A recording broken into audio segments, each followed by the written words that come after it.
ಒಂದು ಸತ್ಯ, ಸನ್ಮಾನ್ಯ ದೇವೇಗೌಡರು ಏನೋ ಚುನಾವಣೆಯಲ್ಲಿ ಜನ ಸೋಲಿಸಿಲ್ಲ. ಯಾರು ಸೋಲಿಸಿದ್ರು ಪುಣ್ಯಾತ್ಮರು, ಒಬ್ಬ ದೇವೇಗೌಡರಲ್ಲ.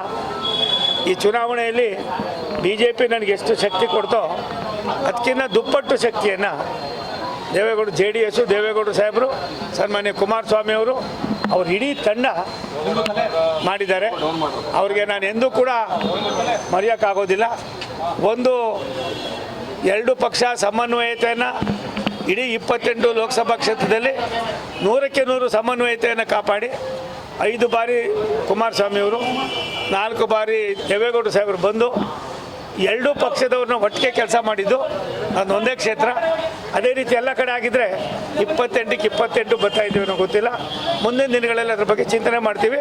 JDSನವರು ಪ್ರಾಮಾಣಿಕವಾಗಿ JDSಗೂ BJPಯೋ ಬೇರೆ ಅನ್ನೋ ಮಾತನ್ನು ಬಿಟ್ಟು ಒಂದು ನಾಣ್ಯದ ಎರಡು ಮುಖಗಳಾಗಿ ಕೆಲಸ ಮಾಡಿದ್ದಾರೆ. ನಾಳೆ ಹೋಗ್ತೀನಿ. Thank you.